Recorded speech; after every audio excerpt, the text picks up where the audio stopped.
Hello friends, আমি মোহাম্মদ হারুন আল রশিদ এবং এটা আমার ইউটিউব চ্যানেল হারুন বায়োজন। আজকে আমরা এই ভিডিওতে বোটানি থেকে diagnostic characters and evolutionary significance of the family Gramineae or Poaceae অথবা গ্রাস ফ্যামিলি, এই ফ্যামিলিটি সম্পর্কে আমরা এখানে ডিটেলসে ওদের ডায়াগনস্টিক ক্যারেক্টার এবং তার ইভলিউশনারি সিগনিফিক্যান্স কি রয়েছে সে সম্পর্কে আলোচনা করব। এবং এটি তোমার নেওয়া হয়েছে WBSSC SLST সিলেবাস থেকে। তো যারা পরবর্তী এসএসসি পরীক্ষা দিবে বা অন্যান্য এক্সাম দিবে তাদের জন্য এটি খুবই গুরুত্বপূর্ণ ভিডিও। চলো দেরি না করে আমরা শুরু করি। প্রথমে দেখি আমরা ডায়াগনস্টিক ক্যারেক্টার বা গ্রামিনি বা গ্রাস ফ্যামিলি, গ্রামিনি বলতে পারি বা পোয়েসি বলতে পারে বা গ্রাস ফ্যামিলি বলতে পারে। তাহলে এরা অবশ্যই কি আছে, তোমার হচ্ছে কি প্ল্যান্টি, মানে প্ল্যান্টি বলতে কারা কবে হচ্ছে যারা হচ্ছে ক্লোরোফিল যুক্ত ফটোসিনথেসিস করে। প্ল্যান্টি অ্যাঞ্জিওস্পার্ম কারা কবে হচ্ছে যারা হচ্ছে সিডেড প্ল্যান্ট, যেখানে ফ্রুট ফল তৈরি হচ্ছে, সিড তৈরি হচ্ছে, বীজ তৈরি হচ্ছে, সিড বা বীজ তৈরি হচ্ছে, এছাড়া তোমার হচ্ছে ফুল তৈরি হচ্ছে, সবকিছু যেটা অ্যাঞ্জিওস্পার্ম। সবচেয়ে অ্যাডভান্স প্ল্যান্ট ফ্যামিলি। মোনোকটলিডন মানে যে সমস্ত প্ল্যান্টে একটাই মাত্র বীজপত্র থাকবে তাকে মোনোকটলিডন বলছি আমরা। এবার পোয়েলিস হচ্ছে কি এই মোনোকটলিডন ফ্যামিলির অন্তর্গত অর্ডারগুলোকে পোয়েলিস বলে, আর ওখান থেকে আসছে পোয়েসি বা গ্রামিনি। তো এবার মরফোলজিক্যাল ক্যারেক্টার কি বলবো দেখো। প্রথমে হ্যাবিট, তো হ্যাবিট হচ্ছে অ্যানুয়াল, এরা এক বর্ষজীবী যেমন ওরাইডা স্যাটাইভা, অথবা পেরিনিয়াল মানে বহু বর্ষজীবী যেমন স্যাকারাম অফিসিনারাম আখ গাছ, এবং খুব রেয়ারলি ক্ষেত্রে এরা ট্রি হয় যেমন বাম্বুসা টুলডা বা বাম্বুস বা বাঁশ বলছি আমরা, সেটা ট্রি লাইক স্ট্রাকচার হয়। তো রুটস, মূলটা কি, মূলটা হচ্ছে ফাইব্রাস রুটস। এখানে দেখতে পাচ্ছ গাছটার এই ফাইব্রাস রুটগুলো কি হেয়ারের মতো স্ট্রাকচারের যে মূলগুলো থাকছে তাকে আমরা ফাইব্রাস রুট বলছি। এবং হচ্ছে অ্যাডভেন্টিসিয়াস মানে হচ্ছে root produce from other than radical, অর্থাৎ ভ্রূণমূল থেকে যে মূলটা তৈরি হয় সেটা হচ্ছে স্থানিক মূল বা ট্যাপ রুট সিস্টেম। কিন্তু ভ্রূণমূল ছাড়া অন্যান্য অংশ থেকে যে রুট তৈরি হয় তাকে বলা হচ্ছে কি অস্থানিক মূল বা অ্যাডভেন্টিসিয়াস রুটস। স্টেম, কাণ্ডটা কি দেখ হারবেসিয়াস, এবং হারবেসিয়াস কাণ্ড কাদের বলা হচ্ছে যারা সফট, যে সমস্ত কাণ্ডগুলো হবে কি সফট, গ্রিন এবং সবুজ বর্ণের হবে এবং সঙ্গে ফ্লেক্সিবল হবে। এই তিনটে হচ্ছে হারবেসিয়াস সিস্টেমের ক্যারেক্টারিস্টিক্স ফিচার্স। অর্থাৎ যে কোনো হারবেসিয়াস সিস্টেমের প্রধান ক্যারেক্টার হচ্ছে কি সেটা নরম হতে হবে, সেটা গ্রিন হতে হবে, সেটা ফ্লেক্সিবল হতে হবে, সিলিন্ড্রিক্যাল চোঙ আকৃতি হতে পারে, জয়েন্টেড। দেখো এদের কি হচ্ছে এখানে এটা জয়েন্ট, নোড পোর্শনের জয়েন্ট থাকছে, জয়েন্টেড, হলো অ্যাট ইন্টারনোড, এটা ইন্টার্ন পোর্শন, এই যে ইন্টারনোড অর্থাৎ এটা নোড পর্ব, এই দুটি পর্বের মাঝে যে অংশটা সেটা অপরবন্ধ, সেই পরবন্ধ অংশটা যদি সেকশন করা যায় তাহলে এরকম হলো বা ছিদ্র দেখতে পাওয়া যাবে বা ফাঁকা স্থান দেখতে পাওয়া যাবে। সামটাইমস ফর্মস রাইজোমস অর রানার্স, তারা কি করে কখনো কখনো তোমার রাইজোম তৈরি করে। রাইজোম দেখুন যেমন দেখতে পাবে যে এর কাণ্ড, যেমন আদা গাছের যে কাণ্ড রাইজোম কাণ্ড, কখনো কখনো এরা রাইজোমের মতো হয়, আবার কখনো রানার বা স্টোরন হয়, যেটা রানার বলা হয়। আমরা ঘাস জাতীয় উদ্ভিদের কাণ্ডগুলো দেখবে মাটির উপরে ছড়িয়ে ছিটিয়ে থাকে, সেটাকে বলা হচ্ছে কি রানার বা স্টোরন বলা হয়ে থাকে। Some grass, stem of grasses is called the culm, তাহলে যে কাম করা হচ্ছে স্টেম, এই যে ঘাসের যে কাণ্ডটা রয়েছে, যে কাণ্ডের পরমধ্যটা ফাঁপা থাকছে এবং পর্ব থেকে বিভিন্ন শাখা প্রশাখা তৈরি হচ্ছে তাকে বলা হচ্ছে কাম বলা হচ্ছে। লিফ, পাতাগুলো কিরকম হয় দেখো, পাতাগুলো হচ্ছে সেসাইল, অর্থাৎ দুরকম হয়, একটা হচ্ছে বৃন্তযুক্ত পাতা, একটা বৃন্তবিহীন পাতা। এখানে দেখো পাতার কোনো বৃন্ত নেই, ওই জন্য এটা সেসাইল উইথ লং সিদিং বেস। সিদিং বেস মানে এই যে এটা হচ্ছে শীত বা আবরণ, পাতার গোড়ার দিকে যে অংশটা কাণ্ডকে বেষ্টন করে থাকে তাকে সিদিং বেস বলা হয়ে থাকে। অল্টারনেট, তারা পরপর সাজানো থাকে, দেখো অল্টারনেট, এরপর এটা হচ্ছে অল্টারনেট মানে একটার পর একটা সাজানো থাকলে সেটা হচ্ছে অল্টারনেট প্রধান। সিম্পল মানে হচ্ছে একটা কাণ্ডে একটাই পাতা থাকছে, মানে একসঙ্গে অনেকগুলো পাতা তৈরি হয় না, এগুলো একটা পাতা তৈরি হচ্ছে বলে এটা সিম্পল। লিগুলেট কাকে বলা হচ্ছে? লিগুলেট হচ্ছে এখানে লক্ষ্য করবে লিগুলেট জিনিসটা যে একটা থিন আউটগ্রোথ আর একটা পাতলা একটা উপবৃদ্ধি হচ্ছে, যেটা লিফ ল্যামিনা এবং লিফ বেসের লিফ ল্যামিনা এবং লিফ শীতের অর্থাৎ লিফের যে আবরণী যে লিফ শীত, সে শীত এবং পত্র ফলকের মধ্যখানে জাংশন পয়েন্টে থাকছে, এটাকে লিগুলেট বলে। তো লিগুলেট হচ্ছে একটা আউটগ্রোথ বা একটা উপবৃদ্ধি যেটা হচ্ছে লিফ শীত এবং লিফ ল্যামিনা পত্র ফলক এবং পত্র যে গোড়া তার মধ্যকার জাংশনে অবস্থান করছে। এদের প্যারালাল ভেরিয়েশন দেখতে, অর্থাৎ এদের কাণ্ডগুলো দেখতে বলে দেখবে যে এরকম ভাবে এদের প্যারালাল সমান্তরাল শিরাবিন্যাস রয়েছে। সমান্তরাল শিরাবিন্যাস হচ্ছে মনোকট বা একবীজপত্রী উদ্ভিদের একটা প্রধান বৈশিষ্ট্য।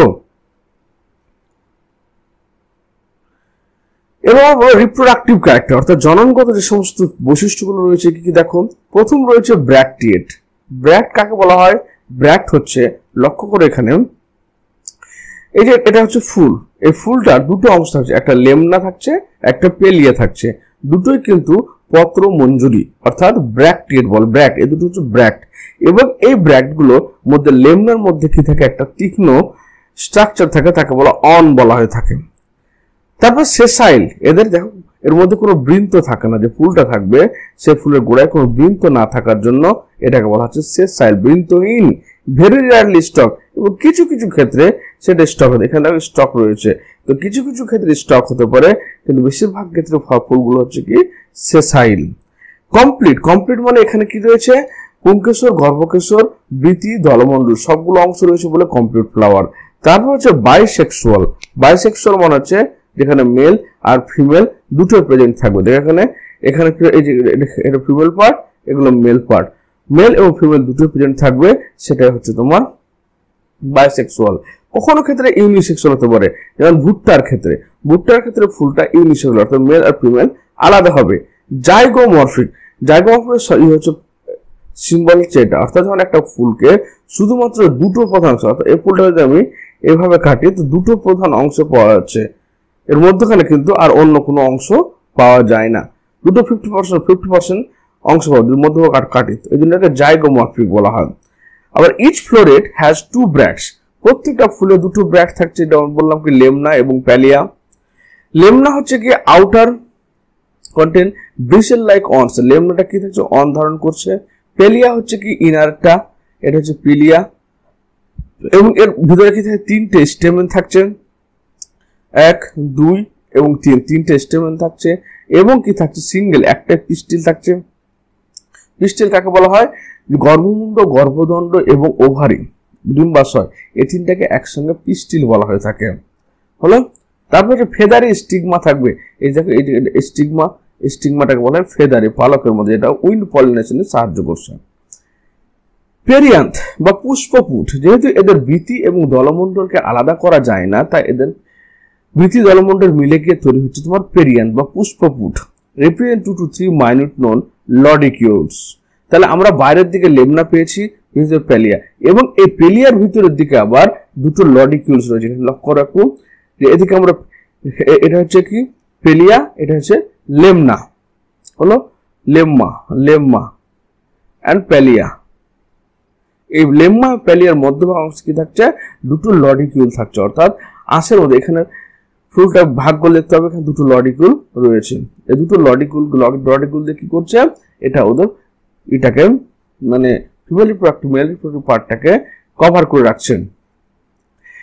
প্রেজেন্টেড বাই 2-3 স্কেল লাইক লডিকিউল, তাহলে এখানে স্কেল বা আঁশের মধ্যে দুটো 3 লডিকিউল থাকবে। এবার অ্যান্ড্রোসিয়াম, স্টেমেন্স মেনলি 3 স্টেমেন, দেখো এখানে 1, 2, 3 তিনটে স্টেমেন রয়েছে, এক্ষেত্রে দেখো 1, 2, 3 তিনটে স্টেমেন রয়েছে। তারপর হচ্ছে কি এরা পলিঅ্যান্ড্রাস মানে অ্যান্ড্রোসিয়াম গুলো কি পরস্পর থেকে ফ্রি অবস্থায় রয়েছে, অর্থাৎ কোথাও পরস্পরের সঙ্গে যুক্ত অবস্থায় থাকে না, এই জন্য পলিঅ্যান্ড্রাস হচ্ছে। However, the number of stamens vary in different, এবং এই যে স্টেমেনের নাম্বারটা বা পুংকেশরের যে নাম্বার সেটা বিভিন্ন স্পিসিসের ক্ষেত্রে বিভিন্ন হয়। যেমন ইন মোস্ট গ্রাসেস স্টেমেন্স আর 3, বেশিরভাগ গ্রাসেস এর ক্ষেত্রে স্টেমেন পুংকেসর কতগুলো হচ্ছে 3টে। এবার লেরেসিয়ার ক্ষেত্রে 6টা, স্পোরোবোলাসের ক্ষেত্রে 3টা, ইউনিওলার ক্ষেত্রে 1টা, কিন্তু প্যারিয়ানার ক্ষেত্রে 10 থেকে 40টা থাকবে। মানে কমনলি এখানে 3টে তোমার স্টেমেন থাকবে এবং বাকিগুলো কি থাকবে, বাকিদের ক্ষেত্রে এটা পরিবর্তন হতে পারে। ফিলামেন্টস আর লং, ফিলামেন্ট দেখো এই যে ফিলামেন্টগুলো, এটা হচ্ছে ফিলামেন্ট বা এটাকে বলে এটা হচ্ছে ফিলামেন্ট। তো ফিলামেন্টগুলো হচ্ছে কি লং, অনেকটা লম্বা হচ্ছে। এবং অ্যান্থার ডায়াথিকাস, অর্থাৎ অ্যান্থারগুলো লক্ষ্য করে দেখতে হবে, অ্যান্থারগুলো হচ্ছে ডায়াথিকাস, ডায়াথিকাস দুটো পার্টে ভাগ করা রয়েছে। বেসিফিক্স মানে এদের হয় এই পাশে বেসাল পোর্শনে তোমার ফিলামেন্টটা যুক্ত রয়েছে অথবা কখনো ভার্সেলার ভিন্ন হতে পারে। ইন্ট্রোজ মানে এই সমস্ত যে অ্যান্থারগুলো আছে এর যে সেন্টার পোর্শন রয়েছে, যখন এই অ্যান্থারগুলো বিদারিত হয়, পোলেন রিলিজ করে, তখন এর মধ্যভাগটা অর্থাৎ সেন্টার অংশটা প্রথমে ফাটবে, ফাটার পর ডেহিসেন্স ও বিদারণ হবে এবং তারপর তখন প্রান্তের দিকে যাবে। ওই জন্য এটাকে বলা হচ্ছে কি ইন্ট্রোজ। ডেহিসিং বাই লংগিটিউডিনাল স্লিট, এবং এটা লম্বাভাবে বিদারিত হবে, অর্থাৎ এই বরাবর তোমার বিদারিত হবে। বিদারণটা শুরু হবে সেন্ট্রালে, কিন্তু এটা লম্বাভাবে বিদারিত সম্পূর্ণ ভেঙে যাবে। স্টেমেন্স in a 3 stamens in a whole, sometimes 1 to 6. পলিঅ্যান্ড্রাস, বললাম যখন অ্যান্ড্রোসিয়াম গুলো কি এখানে সব আলাদা আলাদা রয়েছে। Another versatile. এবার গাইনোসিয়াম, মোনোকার্পিলারি। গাইনোসিয়াম মানে এখানে দেখো একটাই মাত্র ওভাম দেখতে পাবে, মানে ওভারে দেখতে পাবে, অর্থাৎ গাইনোসিয়াম হচ্ছে একটাই, অর্থাৎ মোনোকার্পিলারি। ওখানে কার্পিল কাকে বলা হচ্ছে, তোমার স্টিগমা, স্টাইল আর ওভারি, করমুণ্ড, গর্ভদণ্ড এবং ডিম্বাশয়, এই তিনটাকে একসঙ্গে বলা হচ্ছে তোমার কার্পেল। এবং মনো মানে একটা, সুতরাং একটাই কার্পেল রয়েছে। সামটাইম 2 থেকে 3টে হতে পারে। সিনকার্পাস যদি একের বেশি হয় তাহলে তারা পরস্পরের সঙ্গে যুক্ত অবস্থায় অবস্থান করে, এটাকে বলা হচ্ছে কি সিনকার্পাস, যুক্ত গর্ভপত্রী। আর প্রেজেন্ট ওভারি সুপেরিয়র, ওভারি দেখে লক্ষ্য করলে দেখতে পাবে যে ওভারিটা কি রয়েছে, উপরের দিকে রয়েছে, এবং বাকি সমস্ত অর্গানগুলো সে স্টিপুল বলো, লিগুল বলো, বা তোমার লেমনা প্যালিয়া বলো, বা তোমার অ্যান্থার বলো, সবাই কি নিচ থেকে তৈরি হচ্ছে। এই সমস্ত ফুলকে বলা হয় হাইপোগাইনাস ফ্লাওয়ার, আবার এই সমস্ত ওভারিকে বলা হয় তোমার সুপেরিয়র ওভারি। সুপেরিয়র ওভারি কিভাবে রিপ্রেজেন্ট করা হয়, গাইনোসিয়াম লিখে নিচে দাগ দিতে হয়, সুপেরিয়র ওভারি। তারপর হচ্ছে কি ইউনিলকুলার, অর্থাৎ এর মধ্যে একটাই মাত্র লকিউল থাকে। যদি তোমরা এই সেকশনের এই ভিতরের অংশটা লক্ষ্য করো, দেখো একটাই মাত্র চেম্বার রয়েছে, এই জন্য বলা হচ্ছে ইউনিলকুলার। বেসাল প্লাসেন্টেশন, অর্থাৎ এর মধ্যে যে ওভিউলটা থাকবে, ওভারের মধ্যে যে ওভিউলটা থাকবে, সেই ওভিউলটা কোথায়, এই বেস অংশে যুক্ত থাকবে বলে একে বলা হচ্ছে কি basal placentation. Basal placentation. Stigma 2 lateral and feathery, stigma কি দুটো থাকছে, এই স্টিগমা মানে কোনটা, যেটা হচ্ছে তোমার গর্ভমুণ্ড, দুটো থাকছে এবং সেটা ফেদারি আকৃতির হচ্ছে, অর্থাৎ পালক যুক্ত হয়, ফেদারি হয়। এগুলো এই যে লেমনা বা প্যালিয়া বা ফেদারি স্টিগমা রয়েছে, এগুলো সবই কিন্তু হচ্ছে, আর অন রয়েছে, এগুলো সবই কিন্তু পোয়েসি ফ্যামিলির ক্যারেক্টারিস্টিক্স ফিচার্স। এবার অ্যানাট্রোপাস, অ্যানাট্রোপাস ওভিল মানে হচ্ছে কি, যেখানে তোমার কি চাই, একটা ভিতরে থাকবে এবং একটা বাইরে থাকবে, বাকিগুলো এই এখানে একটা বাইরে, একটা ভিতরে, বাকিগুলো তোমার নর্মালি অ্যারেঞ্জ থাকবে, সেটা হচ্ছে অ্যানাট্রোপাস ওভিউল। স্টিগমা ইউজুয়ালি ফেদারি, স্টিগমা হচ্ছে কি ফেদারি যুক্ত, পালক যুক্ত হচ্ছে।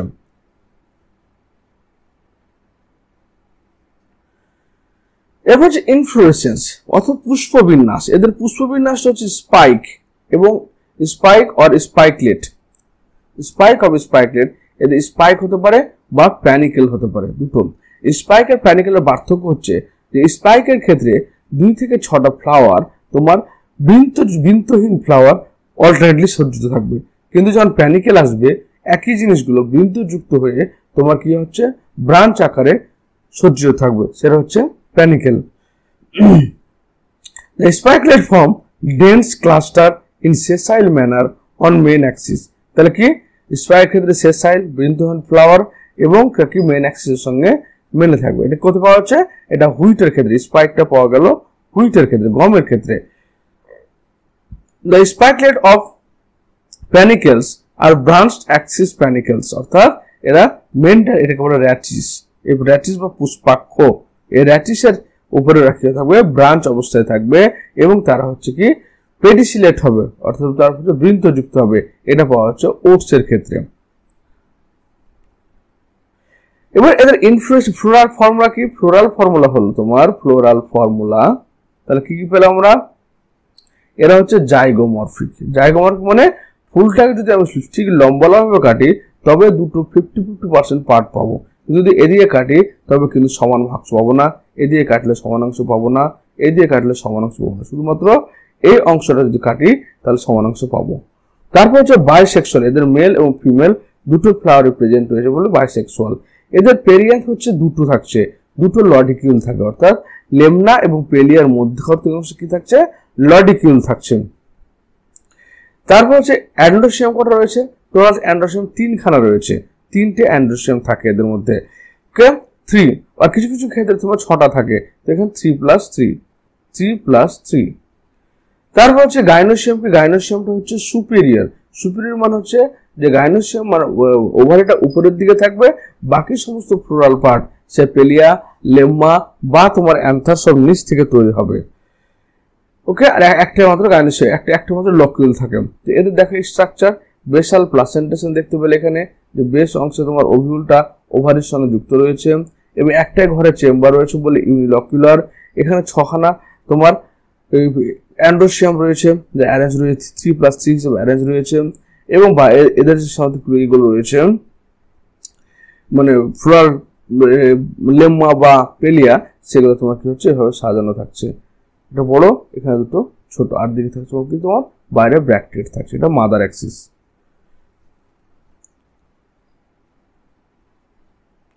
এবার আমরা পড়বো ফ্রুটস। তাহলে ফ্রুটস কি? Mostly on seeded carry of seeds type fruit, যে স্পেশাল ক্যারেক্টার পয়েসি ফ্যামিলির জন্য ক্যারিওপসিস। ক্যারিওপসিস মানে যে ফ্রুটের যে সিডটা রয়েছে, ফ্রুটের যে ওয়ালটা রয়েছে, সেই ওয়ালটা সিড কোটের সঙ্গে ফিউজ থাকবে। ফ্রুটের ওয়াল যেটা, সেটা সিড কোটের সঙ্গে ফিউজড অবস্থায় থাকবে। সিডটা কি? এর মধ্যে কি রয়েছে? এন্ডোস্পার্ম, এটা হচ্ছে এন্ডোস্পার্ম, শস্য রয়েছে। পলিনেশন কারণ হচ্ছে এয়ারের মাধ্যমে, কারণ এদের কি স্টিক মধ্যে কি থাকছে দেখলাম, স্টিক মধ্যে দুটো এভাবে তোমার দুটো ফেদার্স লাইক স্ট্রাকচার থাকছে। এটা হচ্ছে স্ট্রাকচার হচ্ছে উইন্ড পলিনেশনের জন্য। এবার আমরা বলবো যে ইভলিউশনারি সিগনিফিকেন্স, অর্থাৎ বিবর্তনগতভাবে এই পোয়েসি ফ্যামিলিটা অ্যাডভান্স হওয়ার পিছনে কি কি কারণ রয়েছে। এক হচ্ছে ডাইভার্সিফিকেশন অফ সাকসেস, অর্থাৎ এই পোয়েসি ফ্যামিলির প্ল্যান্টগুলো সব জায়গাতে কি রয়েছে? ডাইভার্সিফাই হয়ে রয়েছে, অর্থাৎ এরা সব জায়গায় ছড়িয়ে ছিটিয়ে অবস্থান করে। যেমন স্পিসিস রিচনেস, পৃথিবীতে কি রয়েছে? এরা 10,000 স্পিসিস রয়েছে, এদের মোটামুটি 10,000 ধরনের প্রজাতি রয়েছে। এত এদের স্পিসিস রিচনেস হওয়ার কারণ হচ্ছে এরা এনভায়রনমেন্টের সঙ্গে খুব ভালোভাবে অ্যাডাপ্ট করে নিয়েছে গ্লোবাল, এবং তারা সব ট্রপিক্যাল রিজিয়নগুলোতে তোমার ট্রপিক্যাল রিজিয়নগুলোতে এরা প্রথম জন্ম হলেও কিন্তু এরা গোটা ওয়ার্ল্ড ওয়াইড ছড়িয়ে পড়েছে গ্লোবাল, কারণ এদের অ্যাডাপ্টেশন ক্যাপাসিটি অনেক হাই। ডমিনেন্ট ভেজিটেশন, পৃথিবীতে যত ভেজিটেশন তার 1/3 of the earth vegetation covered by Poaceae family. তার পৃথিবীর 3/1 তোমার বনাঞ্চল গ্রহণ করেছে কে? এই পোয়েসি ফ্যামিলি। এই জন্য এরা কি হচ্ছে? ডাইভার্সিফাইড রয়েছে, অর্থাৎ খুব দ্রুত অ্যাডাপ্ট করতে পারছে। তারপর ইভলিউশনারি অ্যাডাপ্টেশন, যেমন উইন্ড পলিনেশন হচ্ছে, এরা উইন্ড পলিনেশন হওয়ার জন্য এরা কি করবে? Reduced and simplified flower structure, ফুলের মধ্যে অ্যান্ড্রোসিয়াম বা গাইনোসিয়াম বা পুংকেশর বা গর্ভকেশর বা তোমার হচ্ছে এই যেগুলো তোমার থাকছে কি ক্যালিক্স এবং কোরোলা, এদের সংখ্যা যত কম হবে তত সেটা বেশি ডেভেলপ ফ্যামিলি হবে। গাছের ক্ষেত্রে পরিমাণটা খুব কম। C4 ফটোসিনথেসিস, অর্থাৎ এক্ষেত্রে কি হচ্ছে? তোমার 4 কার্বন যুক্ত অক্সালো অ্যাসিটিক অ্যাসিড প্রথম তৈরি হচ্ছে, অর্থাৎ আবার প্ল্যান্টকে 3 ভাগে ভাগ করিস ফটোসিনথেটিক্যালি, একটা C3, C4 এবং ক্যাম্প প্ল্যান্ট। তো C4 প্ল্যান্টরা ড্রাই কন্ডিশনে হাই সানলাইটেও জন্মগ্রহণ করে এবং এদের ফটোসিনথেসিস ক্যাপাসিটি C3 প্ল্যান্ট থেকে অনেক বেশি। ওকে, এবং এরা কি করে? এরা ফটো রেসপিরেশন হয় না বলে কি হয়, এদের বডির এনার্জি ফটো রেসপিরেশন প্রকার নষ্ট হয় না, এই জন্য এটা হচ্ছে অ্যাডভান্স একটা ক্যারেক্টার। এদের ক্রাঞ্চ অ্যানাটমি দেখতে পাওয়া যাচ্ছে ফর প্ল্যান্টে, ক্রাঞ্চ অ্যানাটমি, টিজেড ক্রাঞ্চ অ্যানাটমি, এগুলো নিয়ে পরে অন্য কোনো ভিডিওতে ডিটেলস আলোচনা করব। Tolerance to grazing and fire, তারা কি করছে, এরা মানে এত যে ঘাস কাটা হচ্ছে বা ঘাস চড়ানো হচ্ছে বা ঘাস পুড়ে যাচ্ছে, কিন্তু আবার নতুন ভাবে এরা তৈরি হয়ে যাচ্ছে বলে এদের অ্যাডাপ্টেশন ক্যাপাসিটি বা মানে গ্রোয়িং ক্যাপাসিটিটা অনেক হাই। পলিপ্লয়েডি, অনেক মনোকটিলিডন প্ল্যান্টে ক্রোমোজোম সংখ্যা পরিবর্তন করে নতুন নতুন হাইব্রিড তৈরি করা হয়েছে। পলি মানে অনেকগুলি, প্লয়েডি মানে ক্রোমোজোম নাম্বার, এদের ক্রোমোজোম নাম্বার চেঞ্জ করে অনেক উন্নত জাতের উদ্ভিদ তৈরি করা হয়েছে। যেমন ধরে নাও ট্রিটিকাম অ্যাস্টিভাম, অর্থাৎ গমের ক্ষেত্রে বলছি, যেটা হচ্ছে হেক্সাপ্লয়েড, ওদের ক্ষেত্রে 6N, গমের ক্ষেত্রে 6N প্রজাতি তৈরি করা সম্ভব হয়েছে। The family also shows diversity in reproductive structure with some grasses having reduced or fused floral parts, যেমন এখানে ক্যারিক্স করলা ফিউজড হওয়ার ফলে লডিকুল ফর্মেশন করেছে, বা এদের নাম্বার অফ অ্যান্থার বা নাম্বার অফ কি বলছে গাইনোসিয়াম, এগুলো সব কম সংখ্যায় থাকে। ইকোলজিক্যাল প্রিন্সিপাল, এবার কি ইকোলজিক্যাল প্রিন্সিপাল রয়েছে, grasses form the foundation of many ecosystem, providing food and habitat for vast array of animals. তাহলে কি করছে এরা, এরা একটা ইকোসিস্টেমে ফুডের একটা অ্যানিমাল ফুডের একটা রিচ সোর্স হচ্ছে। They play crucial role in soil, তার মাটির উপরে যেহেতু এরা ম্যাটের মতো জন্মায়, তাই কি করে এরা সোয়েল ফর্মেশন বা পেডোজেনেসিসে সাহায্য করে, আবার সোয়েল ইরোশন থেকে প্রোটেক্ট করে। এবং সোয়েল ইরোশন যদি না হয় তাহলে কি সোয়েলটা তোমাদের স্টেবল হবে। The evolution of grasses has influenced the structure and function of grassland, savannas and ecosystem, other ecosystem worldwide. এবার এই সমস্ত ঘাসগুলো যেহেতু সারা পৃথিবী ধরে ছড়িয়ে আছে, তাই তারা গ্রাসল্যান্ড তৈরি করছে, সাভানা তৈরি করছে এবং ইকোসিস্টেমকে এভাবে তৈরি করছে ওরা। ইকোনমিক ইম্পর্টেন্স, তো পোয়েসি ফ্যামিলির বেশিরভাগ প্ল্যান্টগুলো কি হচ্ছে, তোমার কর্ন বা গ্রেন, যেটা পশু খাদ্য বা মানুষের খাদ্য হিসেবে ব্যবহার করা হচ্ছে বলে এদের চাষবাসটা অনেক বেশি হচ্ছে। Cereal grains like wheat, rice, corn, barley আর all members of his family. Grass আর অলসো ইউজড অ্যানিমাল, তাহলে শুধুমাত্র মানুষ না, এটা প্রাণীদের খাদ্য হিসেবে ব্যবহার করা হচ্ছে এবং খাদ্য হিসেবে ব্যবহার করছে বলে এদের কাল্টিভেশনটা অনেক বেশি করা হচ্ছে। Model system of evolutionary study, the abundance and diversity of grasses along with the availability of genetic data of crop like rice make them valuable model system of plant evolutionary. এবার ধরে একটা প্ল্যান্টকে যখন স্টাডি করব, তো plant study করতে গেলে তার genetic information আমাদেরকে থাকতে হবে, এবং ধরে নাও রাইসের মতো প্ল্যান্টের ক্ষেত্রে আমাদেরকে ওদের জেনেটিক স্টাডি সম্পূর্ণ করা হয়েছে, যার ফলে আমরা কি করতে পারি, সেই নলেজটাকে কাজে লাগিয়ে অন্য অর্গানিজমকে স্টাডি করতে পারি। ওইগুলো মডেল অর্গানিজম হিসেবে ব্যবহার হয়। Research on grasses help understanding the process of adaptation, speciation and evolution of complex trait. মানে ঘাসের যে গ্রাস, এদের উপরে গবেষণা করে জানা গেছে যে কিভাবে একটা উদ্ভিদ বিভিন্ন পরিবেশে অভিযোজন করে, বা কিভাবে একটা প্রজাতি থেকে অন্য একটা প্রজাতি তৈরি হয়েছে, বা অন্য ইভলিউশনের যে কমপ্লেক্স জটিল বিষয় রয়েছে সেগুলো সম্পর্কে আলোচনা করা যায় এখানে।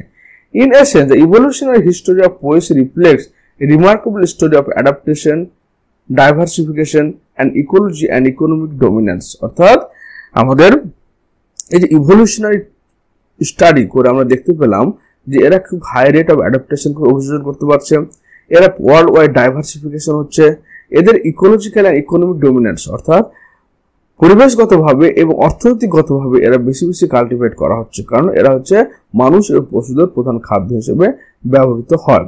এই সমস্ত কারণগুলোর জন্য পোয়েসি হচ্ছে মোস্ট অ্যাডভান্স ফ্যামিলি এবং মোস্ট ওয়াইডলি ডিস্ট্রিবিউটেড ফ্যামিলি এবং প্ল্যান্ট কিংডম। আজকের ভিডিওটা এখান থেকেই শেষ। তোমাদের পোয়েসি ফ্যামিলি থেকে কোনো সমস্যা হলে অবশ্যই কমেন্ট বক্সে কমেন্ট করে জানিও। ভিডিওটি দেখার জন্য তোমাদের অসংখ্য ধন্যবাদ। Thank you.